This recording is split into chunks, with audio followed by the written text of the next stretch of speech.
দর্শক মণ্ডলী, প্রকৃতি এবং পরিবেশ নিয়ে আমাদের নিয়মিত অনুষ্ঠান এই পৃথিবী দেখার আমন্ত্রণ জানাচ্ছি। আশা করি আপনারা সবাই ভালো আছেন। আমরা আমাদের আজকের অনুষ্ঠান ধারণ করতে দেশের উপকূলীয় অঞ্চলে দৃষ্টি ফেরানোর চেষ্টা করব। আপনারা জানেন যে সাতক্ষীরার শ্যামনগর, সুন্দরবন সংলগ্ন উপকূলীয় এলাকা, মংলা এবং সন্নিহিত দাকোপের বিভিন্ন অঞ্চল, যেটি আমাদের উপকূলীয় নানা ধরনের প্রাকৃতিক পরিবর্তনের অভিঘাতের একেবারে যেটাকে আমরা বলি মুখোমুখি প্রতি মুহূর্ত লড়াই করছে। এখানকার জীবন, এখানকার প্রকৃতি, এখানকার জীবিকার ধরন এবং এখানকার মানুষের জীবনের দৈনন্দিন চ্যালেঞ্জের সাথে দেশের অন্যান্য অংশ মানুষের জীবনের দৈনন্দিন যে কর্মকাণ্ড এবং তার যে চ্যালেঞ্জ, তার অনেকটুকুই ভিন্নতা রয়েছে।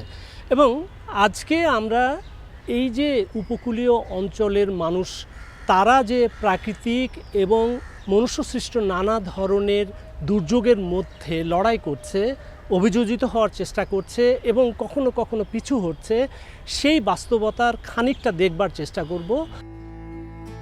উপকূলীয় এলাকার ভূপ্রকৃতি, পরিবেশ, জীবন ও জীবিকার ধরন এবং মানুষের জীবনের চ্যালেঞ্জ দেশের অন্যান্য অঞ্চলের থেকে অনেকাংশে ভিন্ন।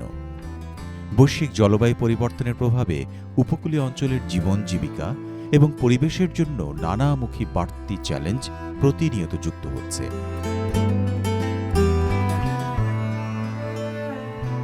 বৈশ্বিক উষ্ণায়নের প্রভাবে সমুদ্রপৃষ্ঠের উষ্ণতা বাড়ছে।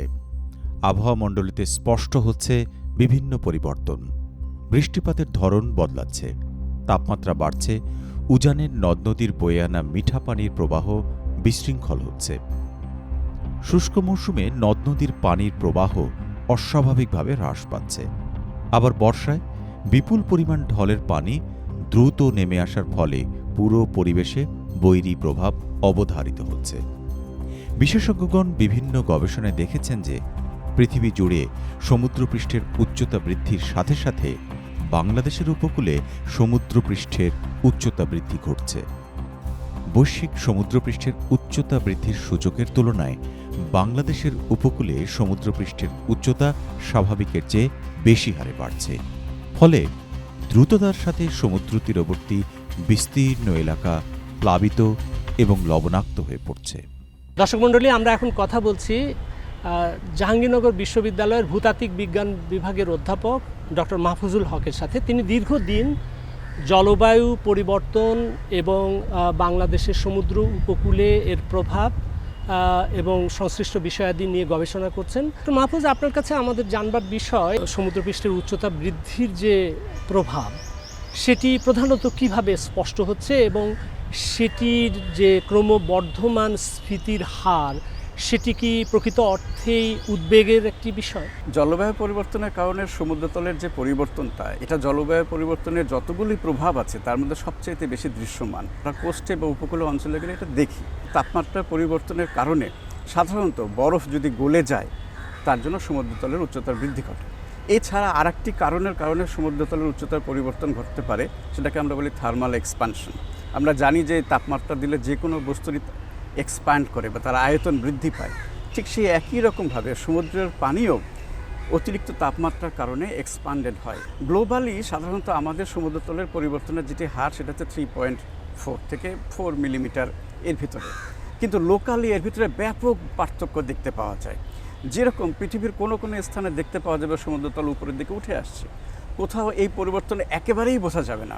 আবার কোথাও আমরা দেখতে পারবো যেরকম ফিনল্যান্ড এলাকাতে যে সমুদ্রতল আসলে নিচের দিকে নেমে যাচ্ছে। আমাদের বাংলাদেশ সেই একটি জায়গা যেটা হচ্ছে বেঙ্গল ডেল্টা। শুধু বাংলাদেশ না, যে কোনো ডেল্টা সারা পৃথিবীর এটা সাবসিডেন্স প্রোন, এটার মধ্যে সাবসিডেন্স হয়। সুতরাং ডেল্টাইক এলাকাতে আমাদের সি লেভেল রাইজের যে পরিমাণটা, সেটা হবে অন্যান্য জায়গা থেকে অনেক অনেক বেশি। আরও অনেক কিছু কিছু জায়গা আছে। একটা জায়গা আমি স্পেসিফিকলি বলতে পারি, জাকার্তা। ইন্দোনেশিয়া বাধ্য হচ্ছে জাকার্তাকে সরিয়ে নিতে। কেন সরিয়ে নিতে? তারা নুসান্তারাতে নতুন একটা রাজধানী তৈরি করছে। বিকজ সি লেভেল উপরের দিকে চলে এসছে, এত উপরের দিকে চলে এসছে যে তার রাস্তাঘাট প্লাবিত হয়ে যাচ্ছে। যেরকমটা হয়ে আছে ভেনিসে, যেরকমটা হতে পারতো নেদারল্যান্ডে, কিন্তু নেদারল্যান্ড সেটাকে বাদ দিয়ে ঠেকিয়ে দিয়েছে। সুতরাং বাংলাদেশের থেকেও অন্যান্য জায়গাতে সমুদ্রতলের পরিমাণ, উচ্চতার যে বৃদ্ধির পরিমাণটা, সেটা অনেক অনেক বেশি। তবে প্রভাবের কথা যদি বলা যায় তাহলে বাংলাদেশে এটার পরিমাণটা বেশি, কারণ বাংলাদেশের ল্যান্ডটা হচ্ছে লো একটা ল্যান্ড, এটার উচ্চতা বেশি হয় না বা আমরা বেশি পাই না, আর এর ভিতরে অসংখ্য মানুষ বসবাস করে, যেটাকে আমরা পপুলেশন ডেন্সিটি বলি, পৃথিবীর হায়েস্ট ডেন্সিটিগুলোর মধ্যে একটি। সুতরাং এখানে অন্যান্য জায়গাতে সি লেভেলের উচ্চতার জন্য যে পরিবর্তনটা, যে প্রভাবটা পড়বে, বাংলাদেশ তার বেশি প্রভাব 3 ধরনের হয়। একটা হচ্ছে কোস্টাল ইরোশন, আমরা দেখতে পাবো উপকূলীয় অঞ্চলে ভাঙন হয়েছে, সেই ভাঙন নদী ভাঙনের মতন না, ব্যাপক রকমের ভাঙন, যেটা আজকের দিনে কক্সবাজার বা কুয়াকাটাতে গেলে আমরা দেখতে পাবো যে জিও ব্যাগ ফেলে এই ভাঙন ঠেকানোর চেষ্টা করা হচ্ছে, কিন্তু আসলে ঠেকানো খুবই কঠিন। দ্বিতীয়টি হচ্ছে স্যালিনিটি ইনট্রুশন। স্যালিনিটি ইনট্রুশন বলছে লবণাক্ত পানি ভিতরের দিকে প্রবেশ করবে। একটা হচ্ছে সারফেস ওয়াটারের ভিতর দিয়ে বা নদীর ভিতর দিয়ে, খালের ভিতর দিয়ে, সেটা আমাদের উপকূলীয় অঞ্চলের ভিতর প্রবেশ করবে এবং অনেক দূর পর্যন্ত ঢুকে যাবে, কারণ উপকূলীয় অঞ্চলে আমাদের স্লোপের পরিমাণ বা ঢালের পরিমাণটা কম। দ্বিতীয়ত হচ্ছে এরা গ্রাউন্ড ওয়াটারের ভিতর দিয়ে পেনিট্রেট করবে, মানে যে ভূগর্ভস্থ পানি বা ভূগর্ভস্থ জল তাকে কন্টামিনেট করে ফেলবে। জলবায়ু পরিবর্তনের প্রভাবে বাংলাদেশ এমনিতেই পৃথিবীর সবচেয়ে ঝুঁকিপূর্ণ দেশগুলোর মধ্যে শীর্ষস্থানে থাকা এক দেশ। জলবায়ু পরিবর্তনে বাংলাদেশ এবং এর উপকূলীয় অঞ্চলের অর্থনীতিতে বিভিন্ন ক্ষতিকর প্রভাব স্পষ্ট হয়ে উঠছে। বিশ্বব্যাংকের প্রকাশিত এক গবেষণার তথ্য অনুযায়ী কেবল নিয়মিত আঘাত হানা সাইক্লোনের প্রভাবে গড়ে বাংলাদেশের অর্থনীতিতে বছরে অন্ততপক্ষে $1 বিলিয়ন ক্ষতি হয়। 2050 সাল নাগাদ জলবায়ু পরিবর্তনের বৈরী প্রভাবে বাংলাদেশের কৃষি থেকে অর্জিত জিডিপির 1/3 হারাতে হবে। এতে কৃষি খাতে কর্মরত এক বিশাল কর্মক্ষম জনগোষ্ঠী জীবিকা হারাবে। বিশ্বব্যাংকের সমীক্ষা আরও বলছে, জীবিকা হারানো, পানীয় জলের ঘাটতি এবং সমুদ্রপৃষ্ঠের উচ্চতা বৃদ্ধির প্রভাবে আগামী 30 বছরে প্রায় 13.3 মিলিয়ন মানুষ বাস্তুচ্যুত হয়ে দেশের অভ্যন্তরে শরণার্থী হবে।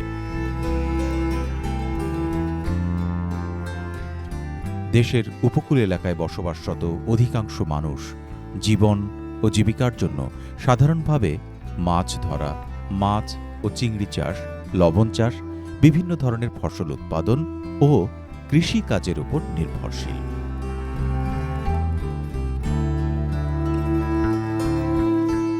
সুন্দরবন সংলগ্ন এলাকার মানুষের জীবিকার সাথে সম্পর্কিত সুন্দরবনের কাঠ, গোলপাতা সংগ্রহ, মধু আহরণ, মাছ শিকার এবং চিংড়ি পোনা সংগ্রহ করা কাজ।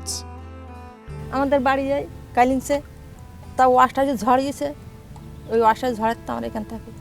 আমাদের বাড়ি ছিল নুননগর, আমার শাশুড়ির বাপের বাড়ির জায়গা, ওখানতে আমরা এখানে এলাম। এই মাছ সাং মারি, তারপরে ভাটায় যায়, হয়তো 200 হয়। আজকে ধরো মাছ মারি যাচ্ছে 70টা মাছ, 70 টাকা হবে।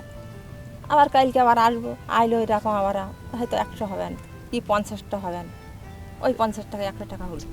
মাছ যদি পাওয়া তো 6-7 ঘন্টাও থাকে, একদম ওই ভাটাতে আসি। আর যদি মাছ পাওয়াতে হচ্ছে গিয়ে জোয়ার পর্যন্তও থাকা পড়ে আমাদের। যদি মাছ পাওয়া তো 200, 300, 400 হয়, 500 হয়, ওর কোনো নিয়ম নেই। 6-7 ঘন্টা তো থাকে তো, নুনটা মানতে থাকি তো আমার। ওই হয় গা পা চুলকোয়, তারপর হয়তো ঘামাস পানা বইরোয়, ওষুধ পানি খাই, এই গতের উপরে সংসারটা চলে আমাদের। খাবার পানি বাবা আমার এই যে আকাশের বর্ষার পানি পড়ে না, ওই পানি ধরি। তারপরে ওই কালিংসের দিক আছে, ওই ফিল্টার তো পানি নিয়ে আসি। ওই আলন চারণ বাড়ি ও ফিল্টার তো পানি নিয়ে আসি, মেলা তৈরি যেতে পারি। ভৌগোলিক অবস্থানের কারণে বাংলাদেশের সমুদ্র উপকূলে ঝড়, বন্যা, জলোচ্ছ্বাস নিয়মিত দুর্যোগ ডেকে আনে।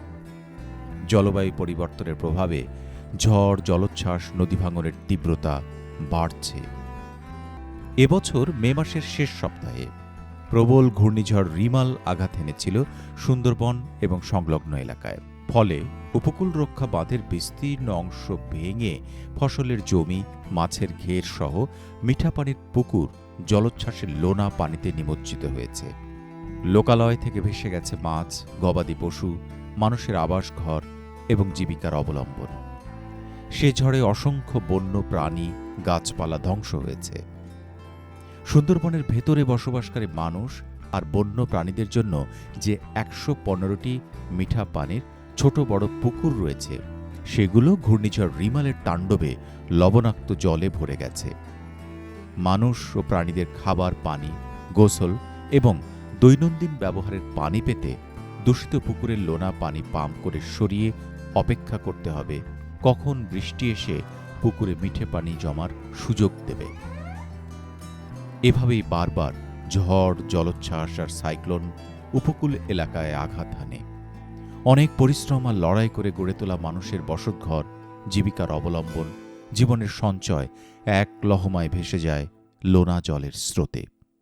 আমরা কিছু লোক, গ্রামের লোক দেখি এই জায়গায় ভাঙন দেখি আস্তে আস্তে ভাঙন সরতেছে। পরে একদিন ভর দেখলাম রাত্রিরেও ভাঙন অর্ধেক চলে গেছে, মানে হাত ধুয়ে আছে। আমি এসও সাহেবকে ফোন দিলাম, এসও সাহেব সঙ্গে সঙ্গে আসছিল। এসে ওনারা জিয়াই কিছু জিয়া অবস্থা এলো, আইনি ভাঙনে মারলাম লোকজন খাটিয়ে। ভাঙনে খোলে জল পানি, কোনো হচ্ছে কোনো মিষ্টি পানি নেই, সব ঘের চিংড়ি মাছ চাষ। আর গাঙে হচ্ছে জোয়ার বেশি, তখনই বাড়িতে ভেঙে যাচ্ছে। নদী ছিল এই যে পল্টন দেখেছে নেই, এই পল্টন থেকে নদী ছিল একদম। এতে এইবারে গাছ ছিল, বড় বড় কেওড়া গাছ ছিল। এই 22 সালে 23 সালে আমরা দেখেছি গাছ আছে গায়ে। এই 2 বছরে নদী ভেঙে গেছে। আর ফুলটা বড় নদী ভাঙতে আছে জায়গায়। এই যে মেগা ফলনের কাজ চলছে, এই যদি খোলে যদি জিআই বসতে দেয় নদীর সাইডে, তো পূরণ করে দিতে পারে, আমরা তো কিছু বাঁচতে পারি। হ্যাঁ, যারা নদীতে, যারা নদীর কানা যারা বাস করতো, যারা ভাঙনে চলে গেছে, তারা তো সাতক্ষীরা, খুলনায় এই কাজ কাম করে খাচ্ছে। ঝড় বন্যা হলে কেউ থাকে, কেউ দৃষ্টিনন্দন হয় যে সাইক্লোন আছে, সাইক্লোনে তুলি নেই আমরা। পরিবেশের বিপর্যয়, দারিদ্র্য, জীবনযুদ্ধের নিত্য হাহাকারের সাথে সমুদ্রপৃষ্ঠের স্ফীতি এখন উপকূল এলাকার মানুষের জন্য তীব্র বিপর্যয় ডেকে এনেছে। সুন্দরবনের মধু সংগ্রহ এখন সহজ নয়। নদ নদীতে আগের মতো মাছ, কাঁকড়া বা চিংড়িপোনা সহজে মেলে না। লবণাক্ততার প্রকোপ বেড়ে যাবার কারণে কৃষিকাজও সহজ নয়। সময়ের সাথে সাথে প্রাকৃতিক দুর্যোগ তীব্রতর হচ্ছে। নদী বা উপকূল এলাকার ভাঙন তীব্র হওয়ায় মানুষ বাস্তুচ্যুত হয়ে এলাকা ছাড়তে বাধ্য হচ্ছে। মানুষ বাধ্য হচ্ছে পেশা বদল করতে। সমুদ্রতলের উচ্চতার পরিবর্তন একটি জিওলজিক ফেনোমেনন। এটা আগেও হয়েছে, ভবিষ্যতেও হবে। তবে এখন বিজ্ঞানীরা যে কারণটা নিয়ে এটাতে বেশি ফোকাস করছেন, যে মানুষ এই প্রক্রিয়াটাকে অ্যাক্সেলারেটেড করে ফেলেছে, মানুষ এটাকে বাড়িয়ে দিয়েছে। ন্যাচারাল যে তার গতি ছিল, তার থেকে এটার গতির পরিমাণটা বেড়ে গিয়েছে। বাংলাদেশের মতো জায়গাতে, যেখানে আসলে প্রতিটা বর্গ কিলোমিটার গভীরভাবে জনবসতি দ্বারা আবৃত, এখানে সামান্য কয়েক মানে মিটারের পরিবর্তনের কারণে অনেক মানুষ বাস্তুচ্যুত হয়। সায়েন্টিফিক মডেলিং বলে যে 3 মিলিমিটার রাইজের জন্য কোস্টাল ইরোশনের পরিমাণটা হবে তার থেকে 100 থেকে 2000 গুণ। তার মানে বাংলাদেশের ক্ষেত্রে আসলে এটা 2000 গুণ। 3 মিলিমিটার রাইজের জন্য আমাদের কোস্টাল ইরোশন হবে 6000 মিলিমিটার বা 6 মিটার প্রতি বছরে, যার জন্য এক বছরে যদি 6 মিটার জায়গা কমে যায়, পরের বছরে 6 মিটার, এভাবে ব্যাপক জায়গা আমাদের 10 বছরে কমে যাবে। সুতরাং বিশাল একটা অংশ বাস্তুচ্যুত হবে। এবং তার পরিমাণটা আমরা দেখি যে পৃথিবীর সবচাইতে বড় refugee, climate refugee rehabilitation test centre বাংলাদেশে, কুরুশকুলে আমাদের সবচাইতে বড় এই ধরনের রিফিউজি সেন্টার আছে, যেখানে বিভিন্ন প্রকার মানুষ যারা সাইক্লোনের কারণে, লবণাক্ততার কারণে বাস্তুচ্যুত হয়েছে, তাদেরকে আশ্রয় দেওয়া হয়। অন্য সমস্ত হ্যাজার্ডের সাথে মানুষ নিজেকে অভিযোজিত করতে পারে, অ্যাডাপ্ট করতে পারে, কিন্তু লবণাক্ততার সাথে কোনোভাবেই অ্যাডাপ্ট করা যায় না। এখন কোস্টাল এলাকাতে, আমাদের সাতক্ষীরা বা এই সমস্ত অঞ্চলে এত বেশি লবণাক্ততার পরিমাণ যে মানুষকে পানি কিনে খেতে হয়। ভার্চুয়ালি মানুষকে পানি কিনে খেতে হয়, ডিস্যালিনেশন সেন্টারগুলো থেকে যে তারা নিয়ে আসেন। বিভিন্ন রকম আমরা অভিযোজন প্রক্রিয়ার কথা বলে থাকি, রেইন ওয়াটার হারভেস্টিংয়ের কথা বলে থাকি, পুকুর খালগুলোকে আমরা পুনর্খননের কথা বলে থাকি, পন্ডসে ফিল্টারের কথা বলে থাকি, কিন্তু এটা দিয়ে আসলে দীর্ঘমেয়াদী এই সমস্যাকে মেটানো খুবই খুবই কঠিন। উপকূল এলাকার মানুষকে জীবনের নানামুখী সংগ্রামের সাথে প্রতিদিনের আবশ্যিক প্রয়োজনের পানীয় জলের তীব্র সংকট মোকাবেলা করতে হয়। খাবার পানির সংগ্রহের জন্য উপকূল এলাকার মানুষকে প্রতিদিন ভিন্ন মাত্রার এক জীবনযুদ্ধের মুখোমুখি হতে হয়। লবণাক্ত জলের আগ্রাসন ও বিস্তার যত বাড়ছে, পানীয় জল তত বেশি দুষ্প্রাপ্য হয়ে উঠছে। মাইলের পর মাইল হেঁটে এক কলসি পানীয় জল বয়ে আনতে হয়। খাবার পানির উৎস এখানে সীমিত। দীর্ঘ পথ বেয়ে পানি আনার পরিশ্রম এবং পানি সংগ্রহের জন্য বাড়ির মেয়েদের প্রচুর সময় ও শ্রম দিতে হয়। এ কারণে শিশুদের স্কুলে দেয়া, সন্তানের যত্ন নেয়া, ঘর গেরস্থির সামাল দেয়া এবং স্বাস্থ্যসম্মত জীবনযাপন মেয়েদের জন্য হয়ে ওঠে এক বিশাল চ্যালেঞ্জ। আমাদের প্রচুর পানির কষ্ট। আমাদের ঝড় বন্যা হলেও আমাদের এই পানি খাতে আসতে হয়। এইবার এই পানি খাতে আসি যে অনেক সময় বাচ্চাও হারাতে হয়, কারণ বাচ্চা রেখে আসি পানির ঘাটে এসে এই পানিটাই এই এলাকার অনেক দূরের মানুষ খায়। এবারে পানি খাতে এসে দেখা অনেক কলস এসে জমার হয়ে যায়। যখন আমি আসি আমার বাচ্চাটা রেখে আসি যে এই এক কলস পানি নেব, এবার যারা এসে কলস নিয়ে বসে রয়েছে তারা তো আমার আসলেই তো পানি দেবে না, আমারও দেরি করতে হবে। এবার দেরি করতে যেই দেখা যাচ্ছে আমার বাচ্চাটা রেখে আসে, আমার বাচ্চাটা দেখার মানুষ যে যাবো আর আসবো, আমি পানিটা নিয়ে আসি, দেখা যাচ্ছে আমার বাচ্চাটা পানিতে ডুবে মারা যায়। এত কষ্ট হয়। আবার দেখা যাচ্ছে সুন্দরবন এলাকায় আমরা দিনই মানে পানি নিতে আইলে খুব ভিড় হয় বলে দেখা যাচ্ছে ভোরবেলায় বাচ্চাদের ঘুম রেখে ভোরে চলে আসি। এবারে সুন্দরবনের তো বাঘ পাড়ি আসে, মহিলাপাড়া এসে এখানে এসে খেয়ে ওই যে মানুষ খাওয়ার জন্য সে আক্রমণ করে বসে থাকে। এইখান দিয়ে যে এই রাস্তাটা আছে, এই রাস্তা দিয়ে আসি। এখন বর্ষার সময় দেখা যাচ্ছে প্রচুর কাদা, তাহলে আমার পানিরই দরকার। এক কলস পানি আমার নিয়ে যেতে হবে, পানিটা আমার খাতে, আমার বাচ্চা কাচ্চার জ্বর আমার খাতে হবে। তখন ওই সাইড দিয়ে ঘুরে অনেক দূর দিয়ে ঘুরে আসতে হয়, পাকা রাস্তায় আসতে গেলে অনেক দূরে ঘুরে আসতে। বর্ষার সময় কাদা পানি ছেড়ে আসতে হয় পানি নিতে, শুকনোর সময় ওই রকমই অনেক দূরেতে আসতে হয়। এই পানিটা আমাদের এলাকায়, এই পানি ছাড়া পানি নেই কোনো জায়গায়, এই পানি আমাদের খাতেই হবে।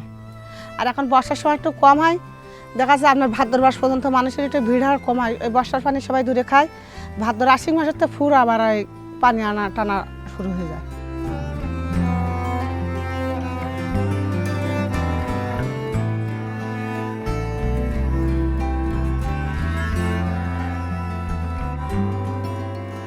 নিয়মিত লবণাক্ত পানি পান, দীর্ঘ সময় লবণাক্ত পানির পরিবেশে শরীর ডুবিয়ে কাজ করা এবং অস্বাস্থ্যকর পরিবেশে বসবাসের কারণে স্যানিটেশন ও হাইজিন চ্যালেঞ্জের মুখে পড়েছে। উপকূলীয় এলাকার মানুষের জীবনে বিভিন্ন রোগবালাই সে কারণে নিত্যসঙ্গী। এর মধ্যে উচ্চ রক্তচাপ, কিডনি রোগ, চর্মরোগ, পেটের পীড়া এবং শ্বাসতন্ত্রের রোগ অন্যতম। জলবায়ু পরিবর্তনের দীর্ঘমেয়াদী ফলে এই উপকূলীয় এলাকাগুলোতে পানি অনেক বেড়ে যাচ্ছে এবং উপকূলীয় এলাকা সমুদ্রের উপকূলীয় হওয়ায় লবণাক্ততা মূলত অনেক বেশি বৃদ্ধি পাচ্ছে এবং লবণাক্ততা বৃদ্ধির কারণে আমাদের যেই রুগীগুলো এখন এই হাসপাতালে আমরা বেশি পেয়ে থাকি তার মধ্যে অন্যতম হচ্ছে পেটের পীড়া নিয়ে। পেটের পীড়ার যে সমস্যাগুলি হয় এগুলো একটি অন্যতম। দ্বিতীয় হচ্ছে চর্মরোগ, স্কিন ডিজিজ নিয়ে বিভিন্ন ধরনের, এবং এগুলি দীর্ঘমেয়াদী, ওষুধেও খুব একটা সারে না, এরকম দীর্ঘমেয়াদী স্কিন ডিজিজ নিয়ে আমাদের কাছে আসছে। আর সবচাইতে যেটা সারপ্রাইজিং সেটা হচ্ছে কি আমাদের এখন অসংক্রামক ব্যাধির কিছু রোগ যেমন উচ্চ রক্তচাপ অনেক বেশি বেড়ে যাচ্ছে এবং এটি কিছুদিন আগে ICDDRBর একটি গবেষণাও দেখা গেছে যে লবণাক্ত পানির কারণে আমাদের এই উপকূলীয় এলাকায় মানুষদের অন্যান্য সাধারণ এলাকার মানুষের চাইতে উচ্চ রক্তচাপের হারটা বেশি। এবং এই ট্রেন্ডটা আমরা দেখতে পাই আমাদের হাসপাতালে NCD কর্নার বা একটা অসংক্রামক ব্যাধির কর্নার আছে, সেখানেও আমরা দেখতে পাচ্ছি যে পূর্বের তুলনায় এখন উচ্চ রক্তচাপের রোগী অনেক বেড়ে গেছে এবং সেই জন্য আমাদেরকে বিভিন্ন ধরনের বিরূপ প্রতিক্রিয়ার সম্মুখীন হতে হচ্ছে। এখানে যেহেতু উপকূলীয় এলাকা, এখানে মাছ ধরার জন্য যেই ফিশারমেন, এখানে ফিশারমেনের পাশাপাশি ফিশার উইমেন মহিলা অনেক জেলে আছে, এদেরকে দীর্ঘ সময় কোমর ডুবিয়ে মাছের পোনা ধরার জন্য তারা থাকে, দৈনিক 7 থেকে 8 ঘন্টা পর্যন্ত থাকতে হয়। তো মহিলাদের যেটা হয় যে তাদের নিচের অংশটা অনেকক্ষণ পানিতে থাকার কারণে তাদের জরায়ুর বিভিন্ন ধরনের সমস্যা আমরা দেখতে পাই। দেখা যাচ্ছে যে জরায়ুতে পরবর্তীতে এমনও হয়েছে যে তাদের সাদা স্রাব, তাদের চুলকানো, তাদের সেখান থেকে রক্ত পড়া, এই ধরনের বহুবিধ সমস্যা নিয়ে আমাদের কাছে আসে। পরবর্তীতে দেখা যাচ্ছে এটা দীর্ঘমেয়াদে এগুলা ক্যান্সারেও, যেটা আপনারা জানেন যে এখন জরায়ুর ক্যান্সার বাংলাদেশের প্রথম নাম্বার 1 ক্যান্সার, এবং এটা আমাদের এখানে আমরা দেখি যে আসলে মহিলাদের মধ্যে এই হারটাও অনেক বেশি আছে। এবং আরও একটা জিনিস আমরা দেখতে পাই, যেহেতু আসলে আমাদের কিশোরী মেয়েদের মাসিক ব্যবস্থাপনার জন্য একটু সমস্যা হয়ে যায় পানির অভাবে। পানি না থাকার কারণে, যেহেতু এখানে খাওয়ার পানিরই একটি বড় সমস্যা, দেখা যাচ্ছে তারা মাসিক ব্যবস্থাপনার জন্য পরিষ্কার পানি ব্যবহার করতে পারে না। সেই ক্ষেত্রে অনেক সময় তারা ময়লা পানি বা অপরিষ্কার পানি ব্যবহার করে, তাতে তাদের জরায়ুরও বিভিন্ন ধরনের সমস্যা অল্প বয়স থেকে শুরু হয়, কিংবা দেখা যাচ্ছে যে তাদের মাসিকটা নিয়মিত হয় না, বা তারা অনেক সময় এমনও আমরা শুনতে পাই যে মাসিক ব্যবস্থাপনার পানির অভাবের কারণে তারা পিল খেয়ে মাসিকও বন্ধ রাখতে বাধ্য হচ্ছে। একটি কিশোরী মেয়ে বা অল্প বয়সী মেয়ে যখন পিল খেয়ে তার মাসিক বন্ধ রাখতে হয়, ভবিষ্যতে তার এইটার জন্য বিভিন্ন ধরনের দীর্ঘমেয়াদী সমস্যা দেখা দেয় এবং ভবিষ্যতে হয়তো তার ক্যান্সার বা এই ধরনের জটিলতাও তৈরি হতে পারে। আর আমাদের এইখানে 6টা ইউনিয়নের মধ্যে মূলত 4টা ইউনিয়ন একেবারে নদী বেষ্টিত। এই 4টা ইউনিয়নের থেকে আমাদের রুগী বেশি আসে। তার মধ্যে হচ্ছে চিলা, সুন্দরবন, মিঠাখালী আর হচ্ছে বুড়িরডাঙ্গা। আর যেহেতু মোংলা এমন একটি এলাকা, আশেপাশে 4টা উপজেলার থেকেও আমাদের রুগী আসে। আমাদের এই পাশে দাকব, শরণখোলা, মোড়লগঞ্জ আর রামপাল, এই যেহেতু যাতায়াত ব্যবস্থাটা মোংলায় ভালো, এই 4টা উপজেলার থেকেই রুগী, যোগাযোগ ব্যবস্থা ভালোর কারণে আমাদের উপজেলাতে আসে। এবং আমাদের যেটা দেখতে পাই, যেহেতু সরকার এখন উচ্চ রক্তচাপের ওষুধ ফ্রি দেয়, আমাদের এখানে প্রতিদিন নিয়ার অ্যাবাউট 80 থেকে 100 জন এই রুগী আসে এই প্রেশারের ওষুধ বা বিভিন্ন ধরনের অসংক্রামক ব্যাধির জন্য। জলবায়ু পরিবর্তন বৈশ্বিক সমুদ্রের সাথে আমাদের দেশের সমুদ্র উপকূল এবং সংলগ্ন পরিবেশে বৈরী প্রভাব তীব্রতর করে তুলছে। বিজ্ঞানীরা বলছেন সমুদ্রপৃষ্ঠের স্ফীতি ক্রমশ বাড়বে। সমুদ্র আরও বেশি স্ফীত হলে উপকূলের ভাঙন, লবণাক্ত পানির আরও বিস্তৃতি ঘটবে। কৃষি ও মৎস্য চাষ, মৌমাছি পালন, পশুপালন সহ প্রচলিত বিভিন্ন জীবিকা বিপন্ন করে তুলবে। মানুষের পানীয় জলের ক্রমবর্ধমান সংকট, বৈরী পরিবেশে বাধ্য হয়ে বসবাস নানা ধরনের রোগবালাই অবধারিত করে তুলছে। জীবনযুদ্ধে মরিয়া মানুষ নানাভাবে নিজেকে বদলে যাওয়া পরিবেশে খাপ খাইয়ে নেয়ার চেষ্টা করছে, বিকল্প জীবিকার অন্বেষণ করছে। কিন্তু বৈশ্বিক জলবায়ু সংকটে ব্যক্তি মানুষের ক্ষুদ্র প্রচেষ্টা প্রায়শ অপ্রতুল। দর্শক মণ্ডলী, আমরা এতক্ষণ আপনাদের নিয়ে যে উপকূলীয় অঞ্চলে পরিভ্রমণ করলাম, সেখানকার মানুষের সাথে কথা বললাম, তাদের জীবনযুদ্ধের খানিক এপিসোডের সাথে পরিচিত হলাম, সে সাথে কথা বললাম বিশেষজ্ঞদের সাথে। আপনারা এ থেকে নিশ্চয়ই অনুমান করছেন যে আমাদের প্রকৃতিতে বড় ধরনের পরিবর্তন অবধারিত হয়ে উঠেছে এবং সেই পরিবর্তনের একটি বড় ইন্ধন জলবায়ুর পরিবর্তন, সমুদ্রপৃষ্ঠের স্ফীতি বেড়ে চলা। এবং বিশেষজ্ঞরা বলছেন যে সমুদ্র তলের এই স্ফীতি ক্রমাগত বাড়তেই থাকবে এবং তার যে নানামুখী অভিঘাত, সেটি আরও বেশি স্পষ্ট হতে থাকবে। এর প্রভাবে আমাদের বাংলাদেশের উপকূলে যেমনভাবে ভাঙন বা লবণাক্ততার বিস্তৃতি ঘটছে, মানুষের জীবন জীবিকার নানা ধরনের পেশা সংকুচিত হচ্ছে, কোথাও কোথাও মানুষকে বাধ্য হতে হচ্ছে তার পেশা এবং জীবিকার ধরন পাল্টে নতুন বাস্তবতায় মিলিয়ে নেবার, খাপ খাইয়ে নেবার, আবার কোথাও কোথাও তাকে বাধ্য হয়ে বাস্তুচ্যুত হতে হচ্ছে, নতুন জায়গায় নতুন করে জীবনের সন্ধান এবং নতুন সংগ্রামের জন্য প্রস্তুতি নেয়ার বাস্তবতায় ফিরে যেতে। এখন বিষয়টি হচ্ছে যে এই প্রক্রিয়া কি ক্রমাগত চলতেই থাকবে? হ্যাঁ, বিশেষজ্ঞরা বলছেন যে হ্যাঁ, এটি যেমন প্রাকৃতিক একটি প্রক্রিয়া আমাদেরকে পর্যুদস্ত করছে, তেমনি প্রাকৃতিক অন্য ধরনের প্রক্রিয়াগুলো আবার এর মধ্যে নতুন প্রাণের, নতুন আশার সন্ধান দিচ্ছে এবং সেটি হয়তো প্রকৃতির এক নতুন ভারসাম্য সৃষ্টির চেষ্টাও বটে। আজ এ পর্যন্তই। আগামী অনুষ্ঠান দেখার আমন্ত্রণ রইল। ধন্যবাদ।